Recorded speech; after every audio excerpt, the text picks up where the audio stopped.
नमस्कार दोस्तों, स्वागत है आपका मेरे YouTube चैनल पर। आज हम बात करने वाले एक बहुत ही महत्वपूर्ण डिफेंस न्यूज़ के बारे में।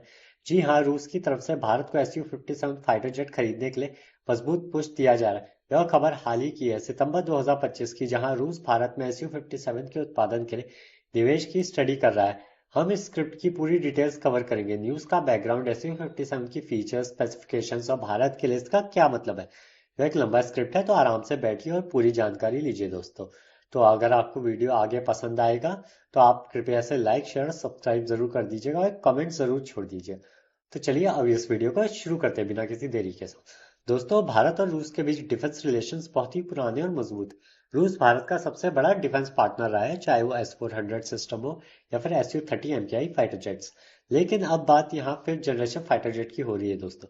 Su-57, जिसे नेटो में फेलन नाम से जाना जाता है, रूस का सबसे advance fifth generation fighter jet है।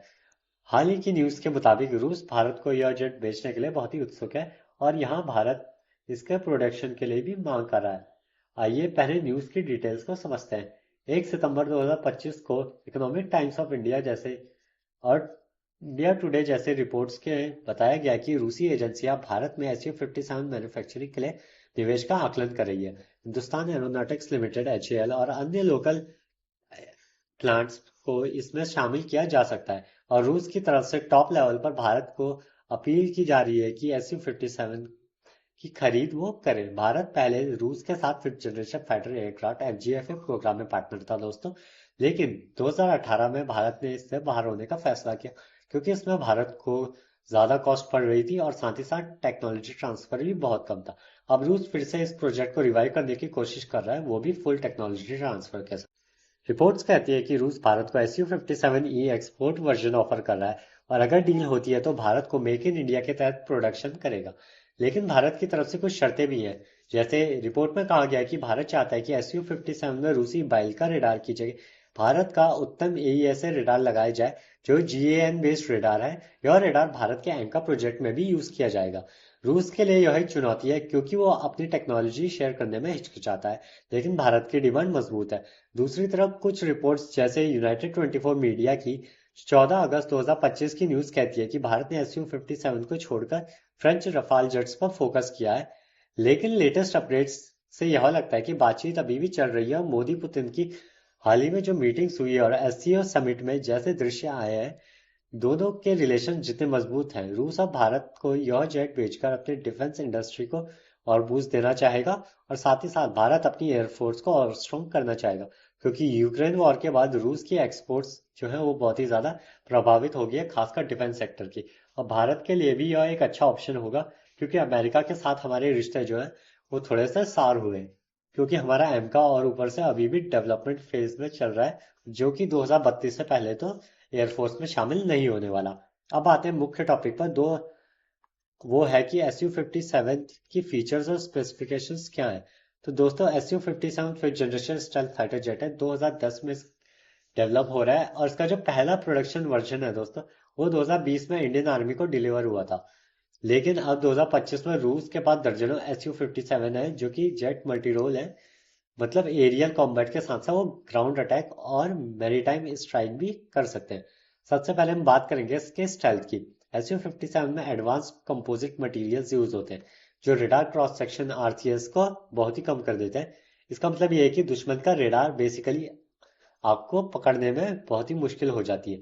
अगर दुश्मन के पास Su-57 है या फिर आप उठा ले F-35 है, तो उसका जो RCS है वो जितना कम होगा उतना ज्यादा रेडार को मुश्किल होगी उस फाइटर जेट को पकड़ने में। साथ ही साथ कंपोजिट्स का भी यूज किया गया है जो इसके 25% स्ट्रक्चर में है, जो कि इसके वेट को और कम करता है और स्ट्रेंथ बढ़ाता है। दूसरा है इसकी सुपर मनूवरेबिलिटी दोस्त। रशियन फाइटर्स हमेशा से ही अपनी मनूवरेबिलिटी के लिए बहुत जाने जाते हैं। Su-57 में 3D थ्रस्ट वेक्टरिंग नोजल्स हैं जो कि जेट को पोस्ट रोल मैनूवर्स की क्षमता देते हैं।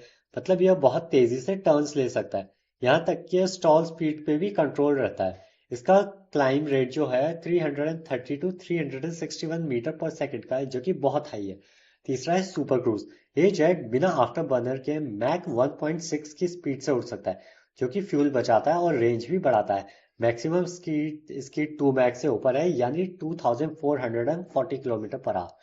इंजन्स की बात करेंगे तो इसके शुरुआती मॉडल्स में एयर 41 F1 इंजन है जो 147 किलो न्यूटन के थ्रस्ट देते हैं, लेकिन नए वर्जन में आई इस डेलिए 30 इंजन लगेंगे जो कि 180 किलो न्यूटन थ्रस्ट देंगे। थ्रस्ट टू वेट रेशियो इसका 1:1 से ऊपर है दोस्तों। ये सुपर क्रूज को और भी बेहतर बनाता है।